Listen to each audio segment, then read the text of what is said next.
नमस्कार, म प्रतिमा चौधरी। नमस्कार, म अनिस्मा बस्नेत। राति 8 बजेको जनता समाचारमा स्वागत छ। सबैभन्दा पहिले प्रमुख समाचार। नेकपा नेपाल दाहाल पक्षको राजधानीमा शक्ति प्रदर्शन। प्रधानमन्त्रीले शान्ति प्रक्रिया समाप्त पार्न खोजेको भन्दै ओलीसँग मिल्न नसकिने अध्यक्षद्वयको प्रस्तुति। आफूहरूले वास्तविक जनप्रदर्शन गरेर देखाउने प्रधानमन्त्री ओलीको चुनौती। केही नेताले गणतन्त्र विरोधीको आरोप लगाएकोमा असन्तुष्टि। संवैधानिक इजलासले घटायो प्रतिनिधि सभा विघटन विरुद्धको रिट बहसको समय। एकै दिन 10 अधिवक्ताद्वारा बहस। इस्लामिक स्टेटद्वारा इराकको राजधानी बगदादमा आत्मघाती आक्रमण। कम्तीमा 32 जनाको मृत्यु, 100 भन्दा बढी घाइते। र राष्ट्रिय महिला लीग फुटबलमा नेपाल पुलिस क्लबको विजयी सुरुवात। चौदण्डीगढी नगरपालिका उदयपुर 6-0 ले पराजित।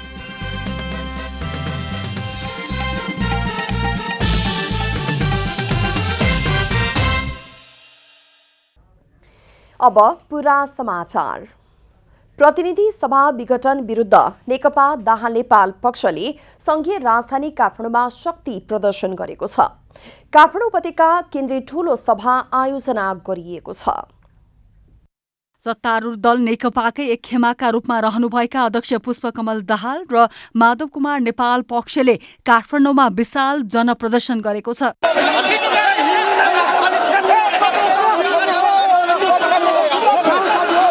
नेकपाको दुई पक्षबीच शक्ति प्रदर्शनको होडबाजी चलिरहेका बेला राजधानी ठप्प पार्ने गरी नेपाल दाहाल पक्षले विभिन्न स्थानबाट र्याली सहित प्रदर्शन गरेको हो। 1 लाख नागरिक उतार्ने उद्घोष गरेको दाहाल नेपाल पक्षले उल्लेख्य संख्यामा सर्वसाधारण एवं कार्यकर्ताको सहभागिता गरायो। सबै स्वयंसेवक साथी रद्द पार्टीलाई अगाडि बढाइदिनको निम्ति म हार्दिक अनुरोध यो अगाडि हुनुभएका सबै खाली गरिदिनु होला। संवैधानिक विघटन खारेज गर। उक्त प्रदर्शनलाई नेकपा दाहाल नेपाल पक्षका अध्यक्ष पुष्पकमल दाहालले प्रतिगमनका विरुद्धमा जनता सडकमा आएको दृश्यलाई आफूले जनआन्दोलनको झल्कोका रूपमा लिएको बताउनुभयो। यो जनसागर जो उत्रेको छ 12-15 वर्षपछि फेरि एकचोटि काठमाडौँका सडकहरूमा यहाँका प्रतिक्रान्तिकारीहरूलाई देखाउनको निम्ति यहाँका प्रतिगामीहरूलाई नेपाली जनता जागिसकेका छन्, सुत्नेवाला छैनन् भन्ने कुरा प्रमाणित भएको छ। यता नेकपा नेता घनश्याम भुसालले पनि व्यवस्था परिवर्तनका लागि सडकमा आएको सम्झना गर्दै आफ्नै पार्टीले बनाएको प्रधानमन्त्री विरुद्धका कदमका विरुद्धमा सडकमा आएको बताउनुभयो। सरकारमा जनमतमा पनि असफल हुँदै जानुभयो, उहाँ क्रमशः तिरस्कृत हुँदै जानुभयो, उहाँ अल्पमतमा पर्दै जानुभयो र आफ्ना असफलताहरू लुकाउनका लागि अन्त्यतः उहाँले संसदलाई समेत शिकार बनाएर संसदलाई विघटन गरेर आज राष्ट्रिय राजनीतिको चुलीमा, राष्ट्रिय राजनीतिको धुरीमा कमरेड ओलीले आगो लगाइदिनु भयो। नेपाल दाहाल पक्षको विरोधका कारण शुक्रबार बिहानैदेखि उपत्यकाको सडक आवतजावतमा ठप्प भएको थियो भने सुरक्षा व्यवस्था एवं ट्राफिक व्यवस्थापनमा कडाई गरिएको थियो। क्यामेरामा जेपी श्रेष्ठका साथ कमला हमाल, काठमाडौँ। नेपाल कम्युनिस्ट पार्टी नेकपा नेपाल दाहाल पक्ष प्रतिनिधि सभा विघटन विरुद्ध आक्रामक बन्दै गएको छ। विघटन विरुद्ध नेपाल दाहाल पक्षले आज आयोजना गरेको विरोध सभामा नेताहरू आक्रोशित रूपमा प्रस्तुत भएका छन्। प्रतिनिधि सभा विघटन विरुद्ध चरमबद्ध आन्दोलनमा रहेको नेपाल कम्युनिस्ट पार्टी नेकपा नेपाल दाहाल पक्ष प्रधानमन्त्री केपी शर्मा ओलीप्रति झनझन आक्रोशित बन्दै गएको छ। नेपाल दाहाल पक्षका नेताहरूले प्रधानमन्त्री ओलीको आलोचना गर्ने क्रम जारी छ। नेपाल दाहाल पक्षका अध्यक्ष माधव कुमार नेपालले अब ओली पक्षसँग कुनै हालतमा मिल्न नसकिने बताउनु भएको छ। विभिन्न देशका विदेशीहरूसँगको कूटनीतिक सम्बन्धलाई कसरी उपयोग गर्न खोज्नुभयो, यी सबैको एउटै निष्कर्ष के हो भने केपी ओली सिद्धान्तनिष्ठ मान्छे होइनन्। केपी ओली कम्युनिस्ट आदर्शको निम्ति समर्पित हुने मान्छे होइनन्। केपी ओली सामूहिकतामा विश्वास गर्ने मान्छे होइनन्। कार्यक्रममा नेकपा नेपाल दाहाल पक्षका वरिष्ठ नेता झलनाथ खनालले प्रधानमन्त्री ओली विश्वासघाती रहेको आरोप लगाउनुभयो। उहाँले प्रधानमन्त्री ओलीलाई भगौडाको संज्ञा दिँदै संविधानभन्दा माथि राजनीति पनि नरहेको बताउनुभयो। यो प्रतिगमन हो, तर केपी ओली के भन्दै हिँडेका छन् भने यो त राजनीतिक कदम हो। के कुनै देशको प्रधानमन्त्रीले अलग्गै संविधानभन्दा बाहिर गएर राजनीतिक कदम चाल्न सक्छ? विरोध सभामा नेता घनश्याम भुसालले ओलीसँग साइबर सेना र सेटिङ मात्रै साथमा रहेको भन्दै त्यसको प्रतिवाद हुने बताउनुभयो। संविधान च्यातेर, संविधान पानीमा भिजाएर आज जसरी यो चुनावको कुरा गरिँदैछ यो हुनेवाला छैन। मैले फेरि पनि भन्छु, यो मास यो जनसमूह अगाडि राखेर भन्छु, कमरेड तपाईँका चलखेल, तपाईँका षड्यन्त्र, तपाईँका जाल जेल कि मार्ग पुरा हुन दिइने छैन। कमरेड तपाईँलाई पछाडि हटाइनेछ। नेपाल दाहाल पक्षले आगामी आन्दोलनका कार्यक्रम छिट्टै सार्वजनिक गर्ने जनाएको छ। राजनीतिक ब्युरो, जनता टेलिभिजन।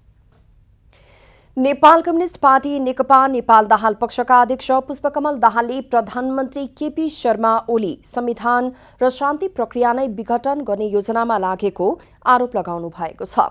विघटन विरुद्ध आज आयोजित विरोध सभामा अध्यक्ष दाहालले प्रतिनिधि सभा पुनर्स्थापना नभए शान्ति प्रक्रिया समाप्त हुने चेतावनी समेत दिनुभएको छ। नेपाल कम्युनिस्ट पार्टी नेकपा नेपाल दाहाल पक्षका अध्यक्ष पुष्पकमल दाहालले प्रतिनिधि सभा विघटनलाई सर्वोच्च अदालतले सही ठहर्याउन नहुने बताउनु भएको छ। विघटन विरुद्ध नेकपा नेपाल दाहाल पक्षले शुक्रबार काठमाडौँमा आयोजना गरेको विरोध सभालाई सम्बोधन गर्दै अध्यक्ष दाहालले प्रधानमन्त्री केपी शर्मा ओली संविधान र शान्ति प्रक्रिया नै विघटन गर्ने योजनामा लागेको आरोप लगाउनु भएको छ। विघटन गरेको संसद मात्रै होइन आदरणीय जनसमुदाय, उनले विघटन गरे संविधानलाई, उनले विघटन गरे सङ्घीय लोकतान्त्रिक गणतन्त्रलाई। त्यति मात्रै होइन, सङ्घीय लोकतान्त्रिक गणतन्त्र र संविधान सभाको संविधान नेपालको ऐतिहासिक शान्ति प्रक्रियासँग पनि जोडिएको छ। केपी ओलीले शान्ति प्रक्रिया पनि विघटन गर्न चाहेका छन्। अध्यक्ष दाहालले प्रधानमन्त्री केपी शर्मा ओलीमा एकतादेखि नै स्वेच्छाचारी प्रवृत्ति देखिएको तर त्यसलाई आफूहरूले सच्याउन नसकेको सुनाउनुभयो। प्रधानमन्त्री ओलीलाई उहाँले आफूहरू उदार भएर गल्ती गरेको बताउनुभयो। ओली नसच्चिनुमा आफूहरू समेत दोषी रहेको दाहालको भनाइ छ। केपीको विधान नमान्ने, पार्टी नमान्ने, पार्टी निर्णय नमान्ने, हिजो राजनीतिक प्रतिवेदन र विधानमा भनेका कुरा नमान्ने कुरालाई सच्याउन सकिएन। हामीले सच्याउन सकिएन, हाम्रा पनि समीक्षा गर्नुपर्ने भयो। अध्यक्ष दाहालले नेकपामा एकताको सहमति कार्यान्वयन नहुँदा पार्टीको घोषणापत्र अनुसार काम हुन नसकेको समेत बताउनुभयो। केपी ओलीलाई प्रधानमन्त्री बनाएपछि र कम्युनिस्ट पार्टीले झन्डै 2/3 बहुमत ल्याएपछि हामीले घोषणापत्रमा भने जस्तै गर्न नखोजेको चाहिँ होइन। केपीजीले सहमति गर्ने, कार्यान्वयन एउटा पनि नगर्ने। अध्यक्ष दाहालले मुलुकमा अब सुशासनको नयाँ युग सुरु हुने दाबी समेत गर्नुभएको छ। नेपाल कम्युनिस्ट पार्टी नेकपाको विभाजनपछि नेकपा ओली पक्षका नेताहरूले साइबर सेना बनाउने चेतावनी दिँदै आएका छन्। ओली पक्षका नेताहरूको साइबर सेना सम्बन्धी चर्चाले दाहाल नेपाल पक्षको विरोध सभामा पनि स्थान पायो। प्रतिनिधि सभा विघटनपछि नेपाल कम्युनिस्ट पार्टी नेकपामा देखिएको विभाजनमा प्रधानमन्त्री एवं नेकपा अध्यक्ष केपी शर्मा ओली पक्ष र पुष्पकमल दाहाल र माधव कुमार नेपाल पक्ष एक अर्कालाई आरोप प्रत्यारोपमा व्यस्त देखिन्छन्। यसैबीच ओली पक्षका नेता महेश बस्नेत लगायतका नेताहरू युथ फोर्सको अङ्गका रूपमा साइबर सेना बनाउने चेतावनी दिइरहेका छन्। साइबर सेना बनाउने विषयलाई अन्य समयमा सामान्य रूपमा लिए पनि शुक्रबार दाहाल नेपाल पक्षले काठमाडौँमा गरेको विरोध सभामा निकै चर्चा पाएको छ। दाहाल नेपाल पक्षका अध्यक्ष पुष्पकमल दाहालले साइबर सेनाले कर्मचारीदेखि जनतालाई त्रास दिने गरेको बताउनु भएको छ। कर्मचारीहरू, पेसाकर्मीहरू सहभागी हुनेहरूलाई रेकर्ड राख्ने अरे केपी ओलीका साइबर स्यालहरूले, घनश्यामजीको शब्द, साइबर स्यालले रेकर्ड राख्ने रे अनि कारबाही गर्ने भनेर धम्की दिएको मैले सुने। कर्मचारीहरू यहाँ खबरदार, कोही गयो भने को गयो जुलुसमा त्यसको रेकर्ड राख्ने अरे। म यो मञ्चबाट केपी र केपीजीको निरङ्कुश गुटलाई चुनौती दिन चाहन्छु। गरेर देखाऊ, एउटालाई छोएर देखाऊ। दाहाल नेपाल पक्षका अर्का अध्यक्ष माधव कुमार नेपालले साइबर सेनालाई एक झुन्डको संज्ञा दिँदै कसैलाई नडराउन अपिल समेत गर्नुभएको छ। अरिङ्गालको गोलो मात्रै छ, साइबर सेना मात्रै छ। त्यस हुनाले त्यो साइबर सेनाले यो विशाल फौजको सामना गर्न सक्दैन। त्यस हुनाले हामीलाई विश्वास छ कि राज्यका सबै निकायहरूले मूल पार्टीको रूपमा सूर्य चिन्हको ज्वाला अहिले दन्किरहेको छ। सूर्यको ज्वाला दन्किरहेको छ। सूर्यको ज्वालामा भस्मीभूत पारिनेछ ती अरिङ्गालहरूलाई। ओली पक्षको साइबर सेनाको धम्कीबाट नडराएको दाहाल नेपाल पक्षको भनाइ छ। क्यामेरामा साजन थापाका साथ रूपक कुलाल, काठमाडौँ। यसैबीच विरोध सभामा सहभागीहरूलाई हामीले सोधेका छौं प्रदर्शनमा किन सहभागी हुनुभयो। हेरौं उहाँहरूको भनाई जनताको अभिव्यक्तिमा।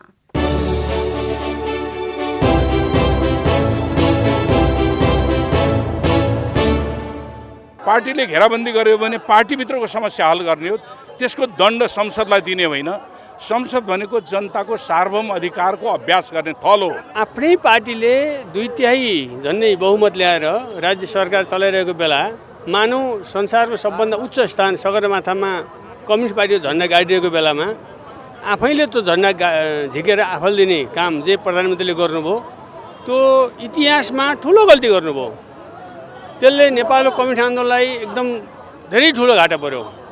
यो चाहिँ ऐतिहासिक एउटा चाहिँ दुःखद घटना हो। संविधानको यो रखवाला बचत गर्नु पर्यो। यो संसद सबभन्दा पहिला सुचारू गर्नु पर्यो अनि संविधान बचाउनु पर्यो। अहिले त चुनावको टाइम बाँकी नै छ, 2.5 साल चाहिँ त्यो मोनोपोली गर्यो। संविधान मिचेर काम गर्छ, त्यस्तो गर्न त पाइँदैन। संविधानको रक्षा गर्नको लागि, यो प्रतिगमनहरूको विरोधको लागि गाउँ गाउँमा पनि हामीहरू गएर विरोध जुलुस गर्छौँ। यति पनि मानेन भने केपीज्यूले हामीले घोर भ्रष्टाचार गरेर झन आन्दोलनलाई चर्को बनाउँछौँ। हामीले पहिला संविधानलाई रक्षा गर्छु। यत्रो ठुलो आन्दोलन गणतन्त्र ल्याएको छ, 17,000 शहीद भयो, फेरि मधेस आन्दोलन भयो। त्यो यत्रो ठुलो गणतन्त्र ल्याएकोलाई हामी त्यस कसरी बच्छ त्यसको लागि हामी लडिरहेको छौँ। 5 वर्षको लागि 2/3 सरकार बनाएको 3 सालमा कसरी हुन्छ? 5 सालको लागि मरु आन्दोलन गर्दैछु। 5 साल पछि चुनाव हुन्छ। आफ्नो चिन्ह पनि लिएर जितेर यहाँबाट जान्छु।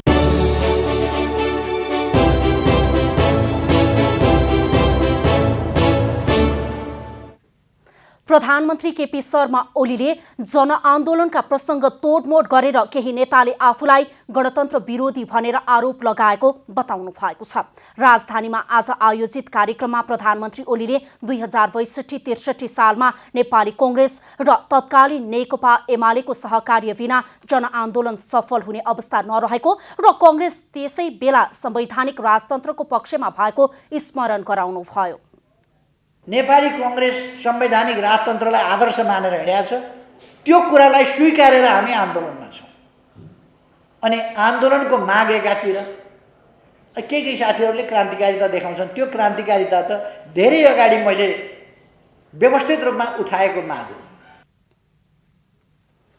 प्रधानमन्त्री ओलीले कांग्रेस संवैधानिक राजतन्त्रको पक्षमा भएकै कारण उसले पार्टीको विधान नसच्याएसम्म मुलुकमा गणतन्त्र असम्भव हुने धारणा आफूले बैलगाडाको प्रसङ्गमा उल्लेख गरेको, तर केहीले त्यसलाई आधार बनाएर आफ्नो धज्जी उडाउने गरेको सुनाउनु भयो। त्यो कुरा मैले भनेको थिएँ। अनि यस आन्दोलनबाट गणतन्त्र प्राप्त हुन्छ भन्ने कुरो बैलगाडा चढेर अमेरिका जाने भने जस्तै हो, जो असम्भव छ। किनभने आन्दोलनको मागै छैन त कहाँबाट पुग्छ त्यहाँ।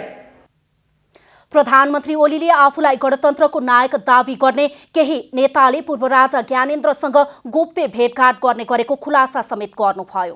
लुकेर ज्ञानेन्द्र कहाँ गएर राति राति रक्सी खाएर लोकतन्त्रका विरुद्ध षड्यन्त्र गर्ने बानी मेरो छैन। मैले नभनेको। प्रधानमन्त्री ओलीले आफूहरूले वास्तविक जनप्रदर्शन गरेर देखाउने चुनौती समेत दिनु भएको छ। सर्वोच्च अदालतले प्रतिनिधि सभा विघटन विरुद्धको रिटमाथि बहस गर्नेहरूको समय कटौती गरेको छ। अधिवक्ताको संख्या बढी भएर बहस लम्बिन थालेपछि सर्वोच्चले समय घटाएर बहस गर्नेको संख्या बढाएको हो। सर्वोच्च अदालतको संवैधानिक इजलासले प्रतिनिधि सभा विघटन विरुद्धको रिटमाथि बहसमा अधिवक्ताहरूको समय घटाउँदै गएको छ। अधिवक्ताको संख्या बढी भएर बहस लम्बिन थालेपछि संवैधानिक इजलासले समय घटाएको हो। विघटन विरुद्ध परेको 13 रिटमा बहस गर्न 363 अधिवक्ताले अनुमति लिएका छन्। बहसको पहिलो दिन एउटै अधिवक्ताले दिन सकाएका थिए। संवैधानिक इजलासले त्यसपछि अधिवक्ताहरूको समय कटौती गर्न थालेको हो। समय कम दिएपछि सुनवाईको दोस्रो दिन 2, त्यसपछि एक दिनमै 5 अधिवक्ताहरूको बहस हुन थाल्यो। सुनवाईको 6औं दिन शुक्रबार भने 10 अधिवक्ताले बहस गरेका छन्। भिरकुटी मण्डपमा नेपाल कम्युनिस्ट पार्टी नेकपा दाहाल नेपाल पक्षका नेताहरू विघटन विरुद्ध शक्ति प्रदर्शन गरेका बेला सर्वोच्चमा समेत त्यसबारे बहस चलिरहेको थियो। विघटन विरुद्धको रिटमा शुक्रबार अधिवक्ताहरू नरहरि आचार्य, शैलेन्द्र दाहाल, शालिग्राम सापकोटा, सुलोचना तिताल, राजु चापागाई, जनक साउद, कपिल अधिकारी, उमेश शाह, पूर्णराज घिमिरे र नारायण प्रसाद तिमिल सिन्हाले बहस गर्नुभएको छ। बहसमा अधिवक्ताहरूले संविधानको धारा 76 को 1, 7 र 85लाई आधार बनाएर गरिएको प्रतिनिधि सभा विघटन दुराशयपूर्ण भएको तर्क गरेका छन्। बहसमा भएको सवाल जवाफमा प्रधान न्यायाधीश चोलेन्द्र शमशेर राणाले संसदको अङ्कगणित सुनाउँदै अहिलेको सरकारको विकल्प संसदले अर्को सरकार दिने अवस्था नदेखिएको बताउनु भएको छ। रिटमाथिको अर्को बहस आइतबार हुनेछ। कमला हमाल, काठमाडौँ। बागमती प्रदेशका मुख्यमन्त्री डोरमणि पौडेल विरुद्ध प्रदेश सभामा दर्ता भएको अविश्वासको प्रस्ताव सदनमा पेश भएको छ। शुक्रबार बसेको प्रदेश सभाको बैठकमा सांसद अरुण नेपालले मुख्यमन्त्री पौडेल विरुद्धको अविश्वासको प्रस्ताव सदनमा पेश गर्नुभएको हो। अविश्वासको प्रस्ताव प्रदेश सभामा पेश गर्दै पूर्व उद्योग, वन, वातावरण तथा पर्यटन मन्त्री समेत रहनुभएका नेपालले मुख्यमन्त्री पौडेलले 3 वर्षको अवधिमा प्रदेशलाई स्थापित गर्नबाट चुकेको भन्दै अविश्वास प्रस्ताव दर्ता गरिएको बताउनुभयो। नेपालले कोरोना महामारीमा प्रदेश सरकारको भूमिका कमजोर रहेको र प्रदेशप्रति जनताको विश्वास कमजोर बन्दै गएको पनि बताउनुभयो। प्रस्ताव पेश भएसँगै सभामुख सानु कुमार श्रेष्ठले प्रदेश सभाको अर्को बैठक माघ 19 गते दिउँसो 2 बजेसम्मका लागि स्थगित गर्नुभएको छ। प्रदेश सभाको अर्को बैठकमा अविश्वासको प्रस्तावमाथि छलफल अगाडि बढ्ने सभामुख श्रेष्ठले जानकारी दिनुभयो। पौष 10 गते नेकपाका नेपाल दाहाल पक्षका 45 जना सांसदहरूको हस्ताक्षर सहित अविश्वासको प्रस्ताव प्रदेश सभामा दर्ता भएको थियो। सोही प्रस्ताव शुक्रबारको बैठकमा पेश भएको हो। पछिल्लो 24 घण्टामा देशभर 302 जनामा कोरोना भाइरसको संक्रमण पुष्टि भएको छ। यो सँगै नेपालमा कोरोना संक्रमण पुष्टि हुनेको संख्या 2,68,948 पुगेको स्वास्थ्य तथा जनसंख्या मन्त्रालयले जनाएको छ। त्यस्तै गएको 24 घण्टामा 480 जना निको भएसँगै 2,63,348 जना कोरोना संक्रमण मुक्त भएका छन्। अहिले नेपालमा 3,614 जना सक्रिय संक्रमित रहेको मन्त्रालयले जनाएको छ। त्यस्तै पछिल्लो 24 घण्टामा थप 7 जनाको ज्यान गएसँगै कोरोना संक्रमणबाट मृत्यु हुनेको संख्या 1,986 पुगेको मन्त्रालयले जनाएको छ।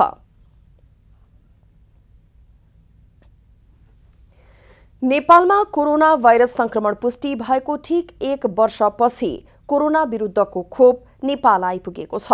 स्वास्थ्य सेवा विभागले कोरोना विरुद्धको खोप साथै प्रदेशका 9,11,342 जनालाई लगाउन पुग्ने गरी शनिबारबाट ढुवानी सुरु गर्ने भएको छ। नेपालमा पहिलो पटक बिहिबार कोरोना भाइरस विरुद्धको 10 लाख डोज खोप आइपुगेको छ।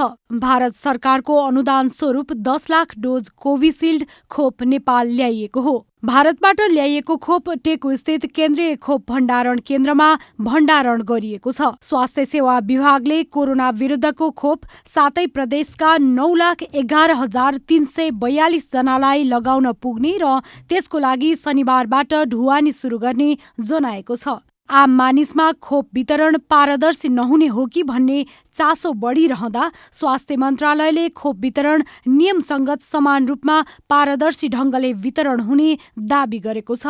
अहिले नै हामीले सबैलाई खोप पुर्याउन सक्ने, सर्वसाधारण सबैको पहुँचसम्म खोप पुगिहाल्छ भन्ने अवस्था छैन। स्वास्थ्यकर्मी चाहिँ आइपुग्ने भएनाले त्यो चाहिँ एउटा साइकल, एउटा सङ्क्रमणको चक्र चाहिँ ठ्याक्क त्यहाँबाट रोकिने भएर थोरै थोरै खोप ल्याएर सुरु गरेर त्यहाँबाट सुरु गरेर बिस्तारै सबै सर्वसाधारणलाई पुर्याउने गरी हामीले कामहरू अगाडि बढाएका छौँ। पहिलो चरणमा आएको खोप कोरोना भाइरस संक्रमण नियन्त्रणमा खटिएका स्वास्थ्यकर्मी, चिकित्सक, सफाईकर्मी र सुरक्षाकर्मी लगायतलाई लगाउने योजना रहेको छ। खोप व्यवस्थापन महाशाखाका अनुसार हरेक जिल्लामा पहिलो 3% खोप पाउने व्यक्तिको सूची आइसकेको छ। कोरोना खोप 1 जनालाई 2 डोज लगाउनु पर्ने हुन्छ। स्वास्थ्य मन्त्रालयका अनुसार नेपाललाई थप 40 लाख डोज खोप आवश्यक रहेको छ। त्यसका लागि अनुदान बाहेक खोप उत्पादन गर्ने देशसँग खरिदको प्रक्रिया अघि बढेको छ। कोभिड-19 विरुद्धको खोप उत्पादन गरेका सबैजसो मुलुकसँग नेपाल सरकारले कूटनैतिक नोटहरू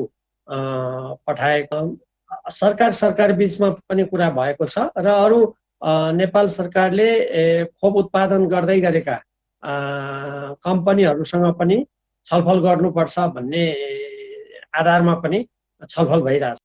पछिल्लो तथ्याङ्क अनुसार नेपालमा कोरोना संक्रमणबाट मृत्यु हुनेको संख्या 1900 नागिसकेको छ भने संक्रमितको संख्या 2,68,000 बढी पुगेको छ। क्यामेरा ब्युरोका साथ रूपा घिमिरे, काठमाडौँ। भिजन एक्सलेन्स अवार्डबाट प्रख्यात नेत्र विशेषज्ञ डाक्टर सन्दुक रुइत लगायतका 2 विशेषज्ञलाई सम्मान गरिएको छ। आँखा स्वास्थ्य सेवाको लागि वकालत गरेको तथा यसको कार्यान्वयन र संस्थागत संरचनाको विकास गरी अन्धोपन नियन्त्रण कार्यमा उल्लेख्य भूमिका निर्वाह गरेका कारण भिजन एक्सलेन्स अवार्डबाट विशेषज्ञहरूलाई सम्मान गरिएको हो। सम्मानित हुनेहरूमा प्रख्यात नेत्र विशेषज्ञ डाक्टर सन्दुक रुइत सहित नेत्र विशेषज्ञहरू प्राध्यापक डाक्टर रामप्रसाद पोखरेल र डाक्टर गोपाल प्रसाद पोखरेल हुनुहुन्छ। नेपाल नेत्र ज्योति संघ तथा नेपाल आँखा अस्पतालको संयुक्त आयोजनामा भएको कार्यक्रममा पूर्व राष्ट्रपति डाक्टर रामवरण यादवले अवार्डबाट सम्मान गर्नुभएको हो। नेपाल नेत्र ज्योति संघका अध्यक्ष प्राध्यापक डाक्टर चेतनाथ पन्तले आँखा क्षेत्रको सेवा विस्तारमा उहाँहरूको नेतृत्व, भिजन र मार्गनिर्देशनको महत्त्वपूर्ण योगदान भएकाले सम्मान गरिएको बताउनुभयो। त्यसको चाहिँ पुरस्कारको रिजल्ट चाहिँ आज हामीले एउटा झल्को त्यो पनि पायौँ र डाक्टर रामप्रसाद पोखरेल र डाक्टर गोपाल प्रसाद पोखरेलको विषयमा र डाक्टर रुइतको विषयमा हामीले धेरै कुरा सुन्यौँ। त्यो कुरा चाहिँ उहाँहरूको चाहिँ नेतृत्व, उहाँहरूको भिजन, उहाँको गाइडेन्सबाट आज हामी जे जस्तो छौँ यो आँखा अस्पतालबाट चाहिँ पहिलो जर्नी, आँखाको चाहिँ जर्नी सबभन्दा पहिला यो नयाँ चाहिँ विकासको आँखाको सेवाको विस्तारको जर्नी यो बिल्डिङबाट पनि भएको हो। सम्मानित doctor Sanduk Ruit Tilganga institute of अफ्थाल्मोलोजीका संस्थापक एवं कार्यकारी निर्देशक हुनुहुन्छ भने प्राध्यापक डाक्टर रामप्रसाद पोखरेल नेपाल आँखा अस्पताल र नेपाल नेत्र ज्योति संघका संस्थापक मध्येका एक हुनुहुन्छ। त्यसैगरी डाक्टर गोपाल प्रसाद पोखरेल नेपाल आँखा अस्पतालका अध्यक्ष एवं नेपाल नेत्र ज्योति संघका कार्यकारी सदस्य हुनुहुन्छ। डिभिजन वन कार्यालय भोजपुरले जडीबुटी खेती विस्तारका लागि योजनाबद्ध रूपमा काम अघि बढाएको छ। स्थानीयलाई जडीबुटी खेतीमा लाग्न प्रोत्साहन गर्ने लक्ष्यका साथ नर्सरी स्थापना गरी 1 लाख बिरुवा वितरणको तयारी गरिएको छ। जडीबुटीको धेरै सम्भावना बोकेको जिल्ला हो भोजपुर। भोजपुरको माथिल्लो भेगका स्थानीयले जडीबुटी खेतीबाट मनग्गे आम्दानी गरिरहेका छन्। कृषकहरूलाई थप प्रोत्साहन गर्न डिभिजन वन कार्यालयले विभिन्न गतिविधिहरू सञ्चालन गरिरहेको छ। प्रदेश हरित अभियान कार्यक्रम अन्तर्गत नर्सरी निर्माण गरी लोडसल्ला, पाखनबेत, पटपटे लगायतका 1 लाख बिरुवा उत्पादन गरेर किसानलाई वितरणको तयारी गरिएको छ। उच्च पहाडी क्षेत्रमा हुने जडीबुटीहरू लोडसल्ला, पटपटे, पाखनबेत लगायतका जडीबुटीहरू यो भेगमा जुन पाइन्छन् ती नर्सरीहरूको उत्पादन गरेर कृषकहरूलाई सामुदायिक वनका खाली जग्गाहरूमा वृक्षारोपण गर्ने उद्देश्यका साथ जडीबुटीको विकास विस्तार गरेर यहाँका मान्छेहरूलाई आय आर्जन गर्न चाहिँ उच्च स्तरीय अथवा क्वालिटीको बिरुवा दिन सकियोस् भन्ने उद्देश्यका साथ स्थापना भएर सञ्चालनमा हुँदै आएको नर्सरी हो। डिभिजन वन कार्यालयले सडानन्द नगरपालिका वडा नम्बर 13 भिर थाप्लामा 2450 मिटर उचाइमा करिब 2 रोपनी क्षेत्रफलमा विभिन्न जातका जडीबुटीहरूको उत्पादन गर्ने लक्ष्यका साथ नर्सरी स्थापना गरेको हो। वन कार्यालयले प्रोत्साहन स्वरूप विभिन्न खाले कार्यक्रम सञ्चालनमा ल्याएसँगै स्थानीय जडीबुटी कृषकहरू खुसी छन्। अब हामी यही जडीबुटीले एउटा क्याप्सुल किन्दाखेरि हामीलाई कति महँगो पर्थ्यो, तर यही जडीबुटीले चाहिँ हामी यो ठाउँमा बाँच्न सक्छौँ भन्ने धारणाले यो जडीबुटी उत्पादन गरेको हो।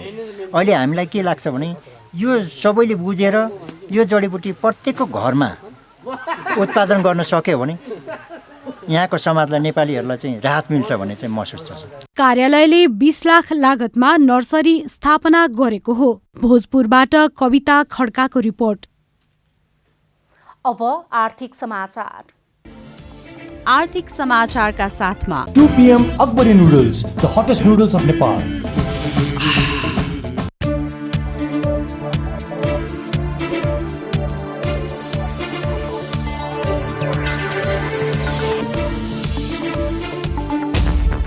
पछिल्लो 5 दिनमा 27 व्यावसायिक प्रतिष्ठानहरू कारबाहीमा परेका छन्। वाणिज्य आपूर्ति तथा उपभोक्ता संरक्षण विभागले बजार अनुगमन गर्दै व्यावसायिक प्रतिष्ठानहरूलाई कारबाही गरेको हो। कारबाहीमा पर्ने व्यवसायीहरूबाट विभागले करिब 11,05,000 रुपियाँ जरिवाना समेत असुल गरेको छ। विभागले उपत्यकाका 3वटै जिल्लामा रहेका खाद्यान्न तथा किराना, निर्माण सामग्री, हार्डवेयर, मदिरा, फर्निचर लगायतका कुल 59वटा व्यवसायहरूमा अनुगमन गरेको थियो। यस क्रममा 27वटा खाद्यान्न तथा निर्माण सामग्री व्यवसायले उपभोक्ता हित प्रतिकूल कार्य गरेको फेला पारेको विभागले जनाएको छ। अनुगमनमा परेका बाँकी 32 व्यवसायीलाई भने विभागले चेतावनीसहित सामान्य निर्देशन दिएर छाडेको छ। सरकारले तोकेको ऐन विपरीत व्यापार गरेको, उपभोक्तालाई अधिकतम खुद्रा मूल्यभन्दा बढी रकम लिएको, बिल बिजक प्रयोग नगरेको र अखाद्य वस्तुहरूको बिक्री वितरण गरेको भेटिएका व्यवसायीहरू विभागको कारबाही तथा जरिवानामा परेका हुन्। यस क्रममा विभागले 32,000 रुपियाँभन्दा बढी मूल्य बराबरको खाद्य वस्तुहरू नष्ट गर्न लागेको जानकारी दिएको छ। सुनचाँदी व्यवसायीहरूले सुन आयातमा लागू हुँदै आएको कोटा प्रणाली खारेज गर्न माग गरेका छन्। नेपाल उद्योग वाणिज्य महासङ्घका अध्यक्ष शेखर गोल्छासँगको भेटमा नेपाल सुनचाँदी व्यवसायी महासङ्घका नवनिर्वाचित पदाधिकारीहरूले शुक्रबार कोटा प्रणाली खारेजीका लागि सुनचाँदी व्यवसायीले अगाडि सारेको मागमा आवश्यक सहयोग गर्न महासङ्घसँग आग्रह गरेका हुन्। महासङ्घ अध्यक्ष मणिक रत्न साक्यले निर्वाध रूपमा व्यवसाय सञ्चालनका लागि व्यवसाय सञ्चालन ल्याउनुपर्ने, निर्यात प्रवर्धनका लागि आवश्यक नीतिगत व्यवस्था हुनुपर्ने, स्वदेशमा नै सुनचाँदी तालिम केन्द्रहरू सञ्चालन गरिनुपर्ने तथा कच्चा सुन प्रशोधन केन्द्र समेत स्थापना गरिनुपर्ने लगायतका विषयलाई कार्यान्वयनमा ल्याउन महासङ्घको सहयोगको अपेक्षा गरेको बताउनुभयो। त्यसक्रममा नेपाल उद्योग वाणिज्य महासङ्घका अध्यक्ष गोल्छाले सुनचाँदी व्यवसायीका समस्या समाधानका लागि महासङ्घले सक्दो सहयोग गर्ने प्रतिबद्धता जनाउनुभयो। साताको अन्तिम कारोबार दिन शुक्रबार सुनको मूल्य तोलामा 200 रुपियाँले घटेको छ। बजारमा छापावाला सुन प्रति तोला 92,900 रुपियाँमा कारोबार भएको नेपाल सुनचाँदी व्यवसायी महासङ्घले जनाएको छ। बिहिबार छापावाला सुन प्रति तोला 93,100 रुपियाँ रहेको थियो। शुक्रबार तेजाबी सुन प्रति तोला 92,400 रुपियाँमा कारोबार भएको छ। चाँदीको मूल्य पनि तोलामा 15 रुपियाँले घटेर प्रति तोला 1,260 रुपियाँमा कारोबार भएको छ। अन्तर्राष्ट्रिय बजारमा सुन प्रति औँच $1,862 हाराहारीमा कारोबार भइरहेको छ।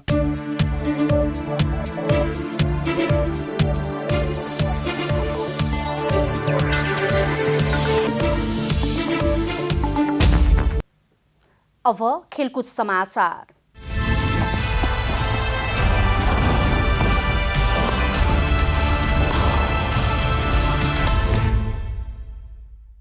किर्तिपुर स्थित ट्युब क्रिकेट मैदानमा भएको खेलमा कर्णाली प्रदेशलाई 59 रनले हराउँदै प्रदेश 1ले पहिलो जित निकालेको छ। प्रदेश 1ले दिएको 216 रनको लक्ष्य सहित जवाफी ब्याटिङ गरेको कर्णाली 35 ओभरमा अल आउट हुँदै 156 रनमा समेटियो। कर्णालीका लागि विपिन रावलले सर्वाधिक 47 रन बनाए। निश्चल रावलले 31 रन जोड्दा कप्तान रविन्द्र शाहीले 18 रनको योगदान गरे। बलिङतर्फ प्रदेश 1मा मिनास थापाले 5 विकेट लिए। दिपेश कणेलले 3 र मनोज तामाङले 2 विकेट आफ्नो नाममा नेपालले खाए। यसअघि टस जितेर पहिला ब्याटिङ गरेको प्रदेश 1ले निर्धारित 50 ओभरमा 9 विकेट गुमाएर 215 रनको योगफल तयार पारेको थियो। प्रदेश 1 का लागि कप्तान सिद्धान्त लोहनीले 66 रनको अर्धशतकीय इनिङ्स खेले। यस्तै शुभशङ्कर उराले 36 रन जोड्दा मिनास थापाले 25 रन बनाए। सरवन यादव र फिरदोस अन्सारीले 17 रन जोड्दा राजन मगरले 10 रन बनाए। कर्णालीका रविन्द्र शाहीले 3 विकेट लिए। दिनेश अधिकारी र अनुज चुनाराले 2-2 विकेट हात पारे।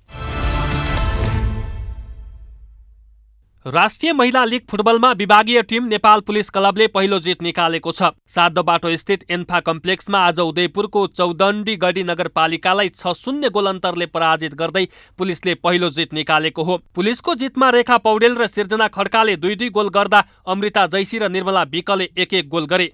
खेलको 28औं मिनेटमा रेखाको गोलबाट पुलिसले अग्रता लिएको थियो। खेलको 41औं मिनेटमा अमृताले गोल गर्दा पुलिसको अग्रता दोब्बर बनाइन्। अमृताले डिबक्स बाहिरबाट उत्कृष्ट गोल गरेकी थिइन्। खेलको 45औं मिनेटमा पुलिसले तेस्रो गोल गर्यो। सिर्जनाले प्रहार गरेको बलले चौडण्डी गढीको पोस्ट चुमेको थियो। पहिलो हाफको इन्जुरी समयमा निर्मलाले गोल गरेपछि पहिलो हाफमा पुलिसले 4-0 को अग्रता बनायो। दोस्रो हाफमा पुलिसले थप 2 गोल गर्यो। खेलको 89औं मिनेटमा रेखाले व्यक्तिगत दोस्रो गोल गर्दा पुलिस 5-0 ले अघि रह्यो। त्यसपछि खेलको इन्जुरी समयमा सिर्जनाले व्यक्तिगत दोस्रो गोल गर्दै पुलिसलाई 6-0 को जित दिलाइन्। जितसँगै पुलिसले 2 खेलमा 4 अङ्क जोडेको छ। पुलिस तालिकाको शीर्ष स्थानमा रहेको छ। पहिलो खेलमा पुलिसले त्रिभुवन आर्मीसँग गोलरहित बराबरी खेलेको थियो। चौदण्डीले भने हारबाट प्रतियोगिताको सुरुवात गरेको छ।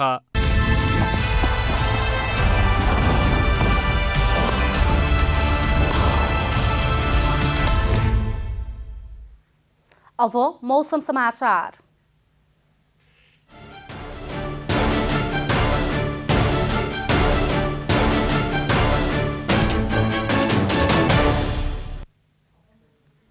आज राति देशभर मौसम सामान्य बदलिरहेकै स्थानहरूमा हल्कादेखि मध्यम वर्षाको सम्भावना रहेको छ। प्रदेश 1 र सुदूरपश्चिम प्रदेशका 1 वा 2 स्थानमा मेघगर्जन र चट्याङ सहित भारी वर्षाको समेत सम्भावना रहेको जल तथा मौसम पूर्वानुमान महाशाखाले जनाएको छ। अब देशभरका विभिन्न स्थानमा मौसम सम्बन्धी थप विवरण।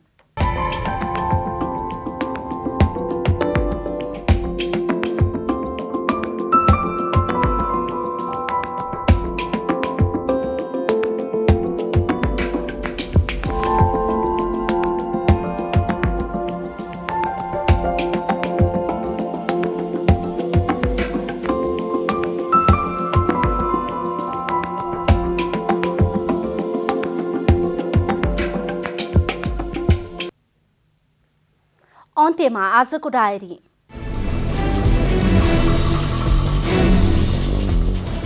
प्रतिनिधि सभा विघटन विरुद्ध नेकपा नेपाल दाहाल पक्षले काठमाडौँमा शक्ति प्रदर्शन गरेको छ। विरोध सभामा नेपाल दाहाल पक्षका अध्यक्ष पुष्पकमल दाहालले प्रधानमन्त्री केपी शर्मा ओली संविधान र शान्ति प्रक्रिया नै विघटन गर्ने योजनामा लागेको आरोप लगाउनुभयो। अध्यक्ष दाहालले प्रतिनिधि सभा पुनर्स्थापना नभए शान्ति प्रक्रिया समाप्त हुने चेतावनी समेत दिनुभयो।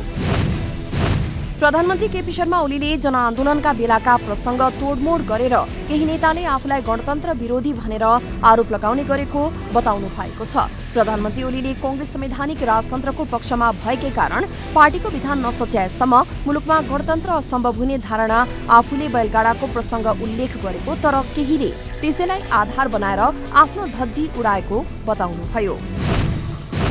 नेपालमा कोरोना भाइरस संक्रमण पुष्टि भएको ठिक 1 वर्षपछि कोरोना विरुद्धको खोप बिहीबार पहिलो पटक नेपाल आइपुगेको छ।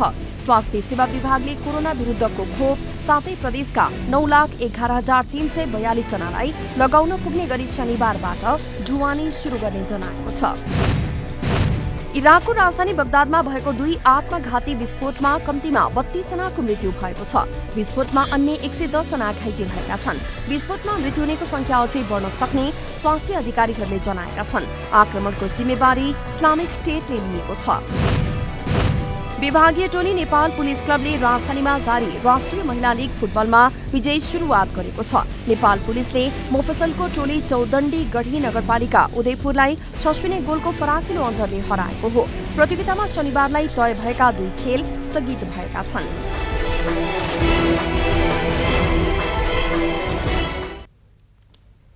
जनता समाचार अहिलेलाई यति नै। जनताद्वारा जनताका लागि प्रसारित जनता टेलिभिजनका कार्यक्रमहरू युट्युब, ट्विटर, फेसबुक र हाम्रो वेबसाइट जनतासमाचार.com मा पनि पढ्न र हेर्न सक्नुहुनेछ।